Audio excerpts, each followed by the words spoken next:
1, 2, and 2. Yeah. We start it again. Yeah. Yeah. Welcome. Welcome to another one of them candid conversations. Ladies and gentlemen, wherever you are, karibu sana. You know how we do. It's another one of them where we link up with artists all around the globe, but well, mainly from the motherland. As you hear. Yeah. It's gonna be a big one today. We're still on the series where we're featuring other female artists out of East Africa. So today we're lucky to link up with one of the big hitters, hard hitters from a top family. Ladies and gentlemen, it's gonna be a big one. In a minute, I'm gonna link up with Llness. Yeah, Llness. This is a lady from East Africa, Nairobi, Kenya to be precise. One hard hitting bars on bars MC.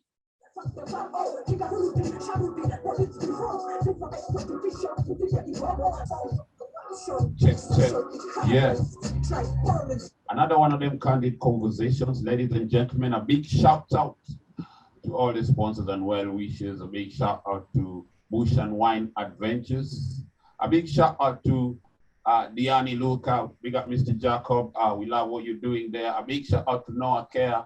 A big shout out to Olympia Fuller Foundations, yeah, for the good work you've been putting in. And a big shout out to Twigger Accountants. Those are the people keeping the lights on, you know, the money thing and all that, yeah? Right, on to it like we never left. Africa Rise. We're talking to none other but one of the hardest MC out of East Africa. As you see, Africa Rise, bar and bar.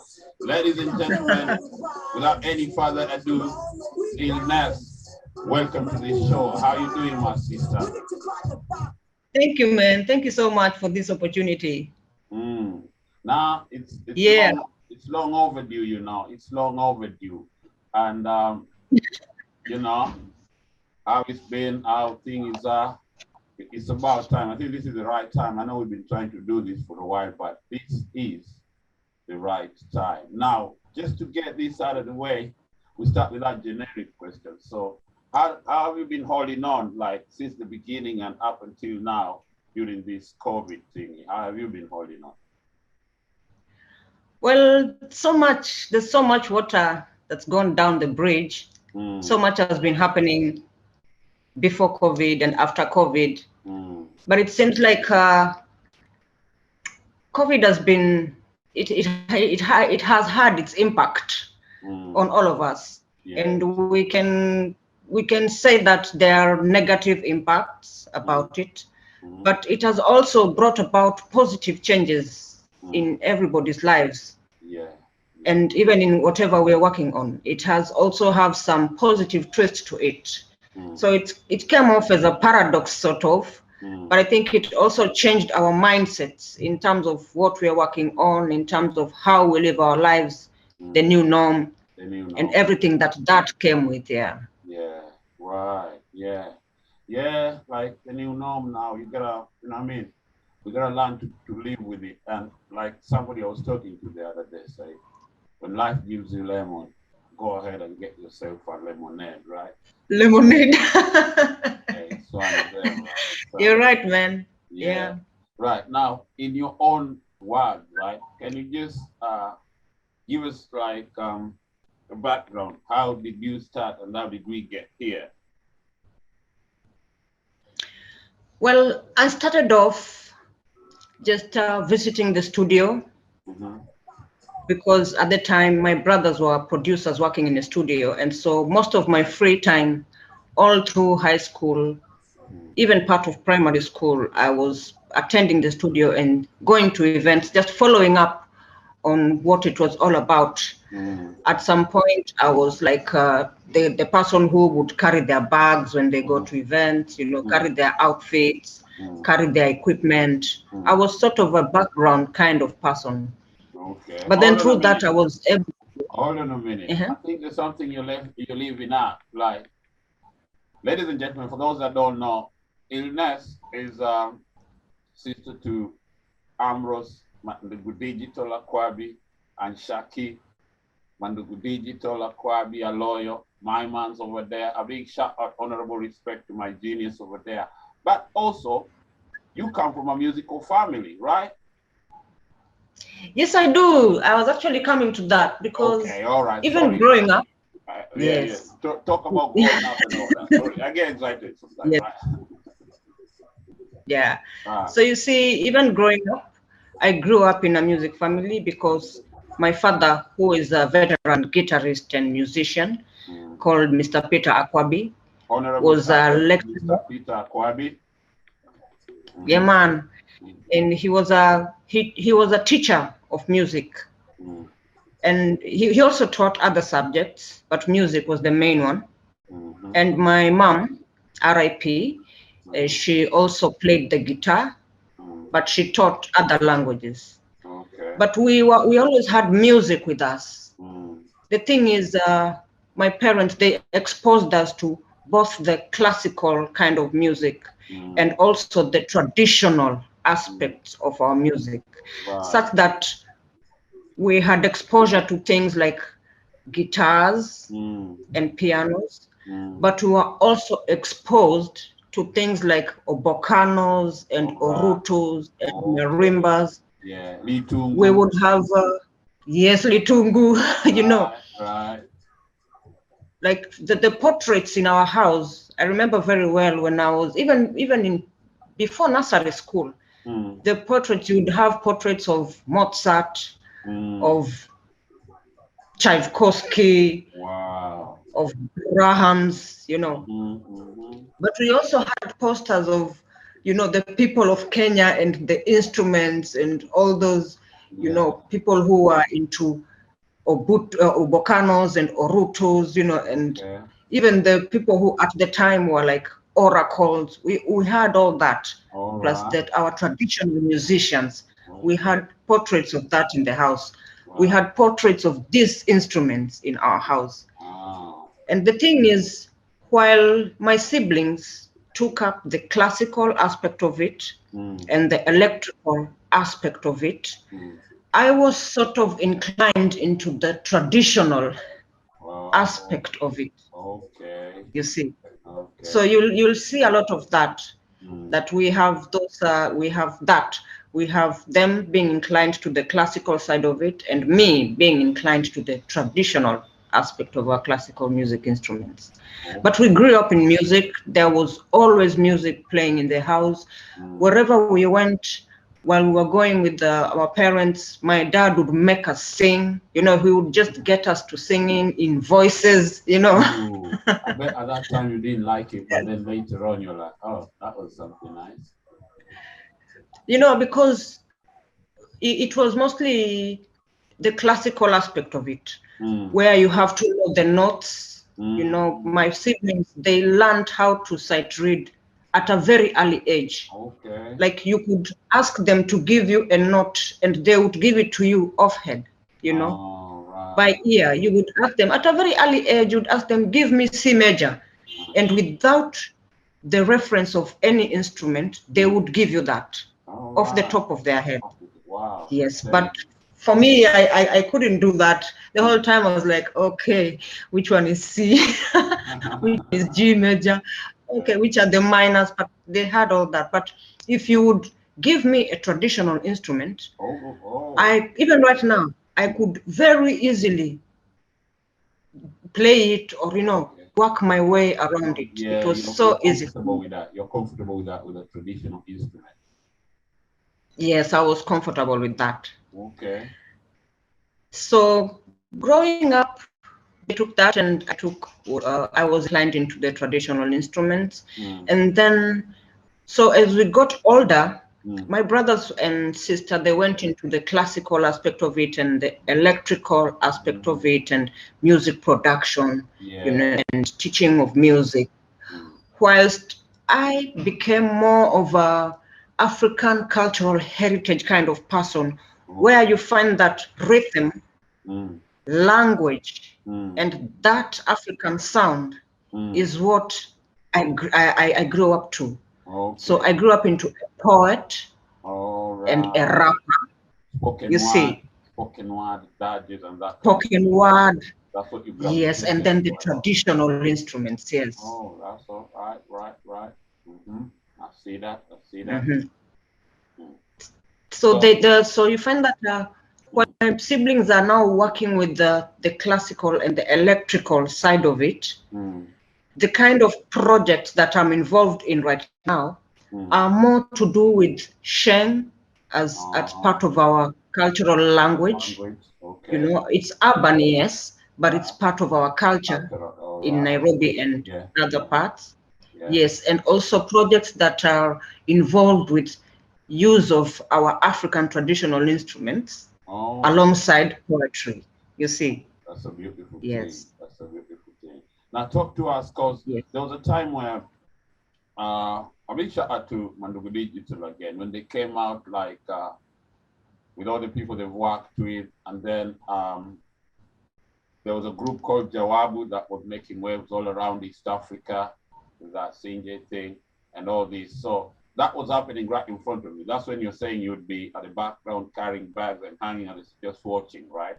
So yes. By that time, you haven't jumped on the mic yet, have you? No, I hadn't jumped on the mic yet, because like from school during the holidays, I would be doing other things as a hustle. Okay. Then in my free time, I would join them in their musical endeavors. So, but I still had the poetry in me. I still had the traditional aspect of our rhythm and African sounds in me. But at the time, it hadn't really sparked. Okay. So when did it spark, and what was the chain of events? What led it to you saying, okay, you know what, I'm gonna get in here and give you a few bars, man. I see, like, you know, when was that? What led to that? Well, my siblings and my parents, they started taunting me. They would they would bring like they would expose me to to different kinds of music, to reggae, you know, to gospel, just to get to see the kind of individual artist that I would like to be. But I was not more of like, I was also trying to find myself, you see. Okay. And whilst they were more of extroverts, I was more of an introverted kind of individual. But in my introversy, that's where I could get to write my poems and just get my inward expressions out. Okay, yeah, I see. And so, whilst they were exposing me to all these kinds of songs and not knowing what direction I would take, then at the time, you see that the hip hop culture was also growing and exploding, both in Africa and in the United States and in Europe. Okay.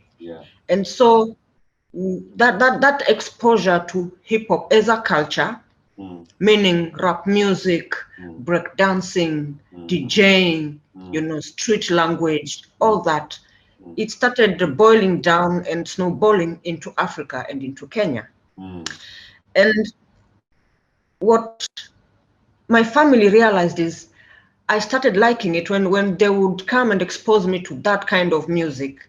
Then they would see that that's what was waking me up, you know. It's like that's what was interesting me. Okay. Okay. Right. So my brothers now are like, okay, so that's your direction. Now we're going to give you music. So I would get exposed to Kenyan rappers like Kalamashaka. At the time, there were so many groups. At the time, there was Wizara Giza, you know, this South Flavor at the time. Yes, you know, and that was the Kenyan part of it. But I was also exposed to music from Wu-Tang Clan and those kinds of Akina Common, you know, Talib Kweli, Bahamadia, Dabrat, all those. So I got both from the US, from the UK, Sister Far, from Senegal. I got all that. I got to learn from them also, their content.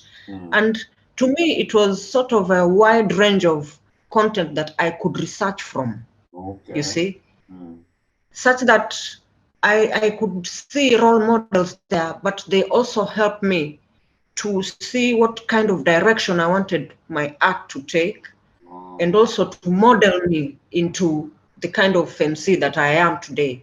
Definitely. And not just the music aspect of it, also the poetry aspect of it. My father made sure that we had books from Ali Mazrui, from Ngugi wa Thiong'o, from Grace Ogot, you know, the Kenyan writers, and also the African, especially East African writers, Yeah. The literature. So we were exposed to that too. Okay, that's yes. a beautiful thing. The literature part, the African literature was full in your house, like that's what you're basically saying, right? Yes, African literature was also there, and that is also what was exciting me in terms of the kind of topics that they spoke about, because you find that most writers, they write about things that many poets and many writers don't really want to tackle.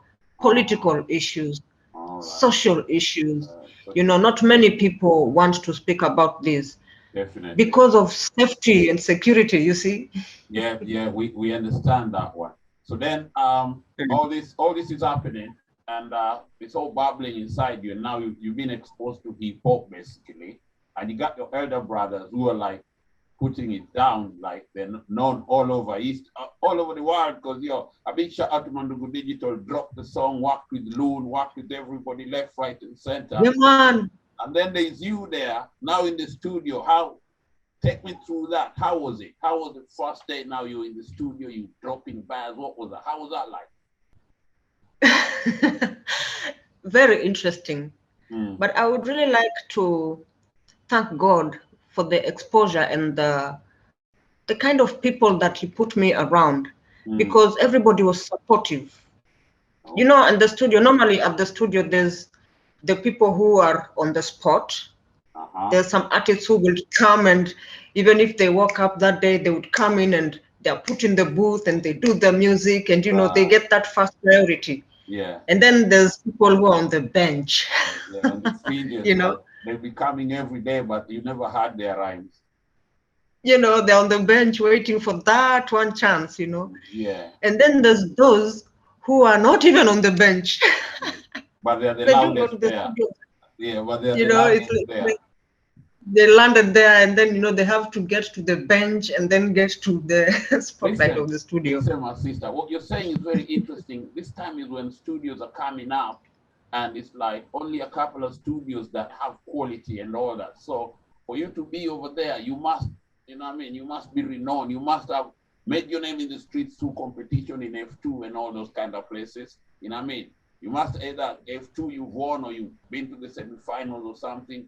Olimbao, like you've done that, or whether from Kisumu, the likes of Lyrico, like from Coast, the likes of Ukoflani, my man there called Fujo Makelele. You had to have a name just to sit among the people who are on the bench in the studio. You have to have a name. It wasn't just like you're coming up, you're saying I'm an MC or whatever it is. You had to have a name, right? That's the thing. You see, because most of the veteran rappers and veteran musicians that you're seeing and hearing right now, both in Kenya and in the world over, they were products of competitions.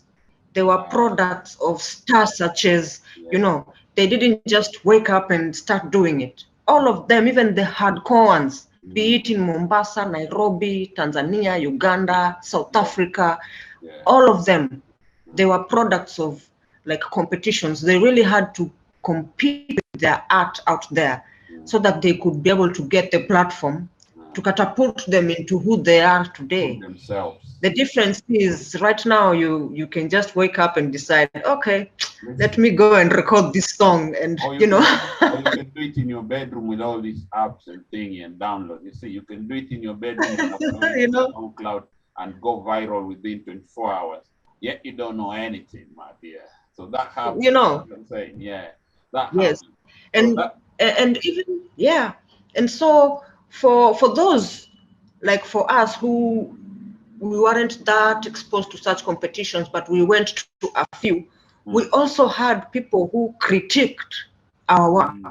We just didn't put it out there like that. There were people who are professionals who would listen to our art and they would critique it, negatively and positively, because they knew that we were the ones who were coming up next, you see, that's the next button. to fill a certain gap. Yeah. You see. Yeah. And so we had to look like we had good teachers. Exactly. Exactly. Yeah. And then there was but all this sorry? Let's take a break and listen to Africa We Rise. Yeah, man. We need to write about all prejudice. We need to write about all forms of injustice. To not write about all forms of corruption. A big shout out to all our sponsors, all our well-wishers. A big shout out to Diani Lookout. Big shout out to Fish and Wine Adventures. Africa We Rise. Let's go. We rise. MANDUGU we rise. We need to write about all prejudice. We need to write about all forms of injustice.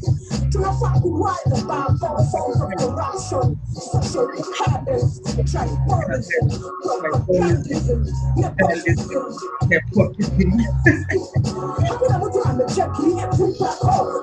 Social control, sociology, poverty, and psychology of the ghetto. Diablo Hato, Lakini, fuck the Babo, Kigarudi, Sharudi, what it's the wrong. Think of exploitation, you think you're Kibomo, I see you right around the white hole. Instagram, contact when you Instagram, one gram, Salva, hakuna mtano vitu wa kilomita, kika gram, hakuna mtano vitu mitani katika yako mentality, ukilike, utanifest kwa event, ushainvite to a FP, aya nae niko na chupi your AirPods, hakuna mtu vibration, tunalifaa flotte nations, hadi sound zinatumika na kudownloadika kwa walio Cloud9, na wa must teach in time to save 9, Africa Rise, hapa tunaroa. Africa Rise. A big tune. And going back to what you're talking about, like your poetry, your use of words, and you want to speak on socio-economic issues, it's coming through and clear on that song, isn't it? Yes, it is. Yes, it is. At the time, that song was done in Dandora. Ah, the city. There was the studio there, Maono Culture, Hip Hop City, and that's where we did the song working with MC Car of Uko Flani Mau Mau. Big shout out. And yes, shout out to UK Double MAU Mau, Lazima Heshima, Usilete Madharau. Wow. And the song is about us rising as Africans. Because there is this thing whereby, I think it's not so much right now. I mean, COVID exposed us to everything, but there was this thing about Africa and Africans being looked down upon. And internationally, Africa was being portrayed as this continent of starving, malnourished children, everything negative about Africans, but there was a run. I know what you're saying. There was a running picture of like a kid with a big belly and flies on him. That was like Africa. You know what I mean? That's what it had been like that for a while. I see what you're talking about. Yeah, go on. Yes, and our positive aspects were not being put up there like that. You see, and you find that we could have 5 bad things, but then we have civil war. We have our political issues, but that's not the only thing about Africa. Africa is a beautiful continent. We have like summer all year round. We have talented people, as in there's 100 things that are good about Africa. Like when you're saying about summer all round, me being in a foreign, I used to take it for granted. Yeah, now we're headed into winter. I'm telling you. I miss home. The weather is good. You see, the food is good. There's so many good things about us. we are strong, you know, we work hard. You see, we have our leadership problems, yes, but some of our leaders are very good. Like, we have very good things about our continent that were not being put out there. Yeah, they're not being but highlighted. Then they are not being highlighted. But I'm like, who is to tell your story if you don't tell it yourself? You see? Your neighbor is not going to talk about your house. You know, it's you who is going to talk about your house to the outside there.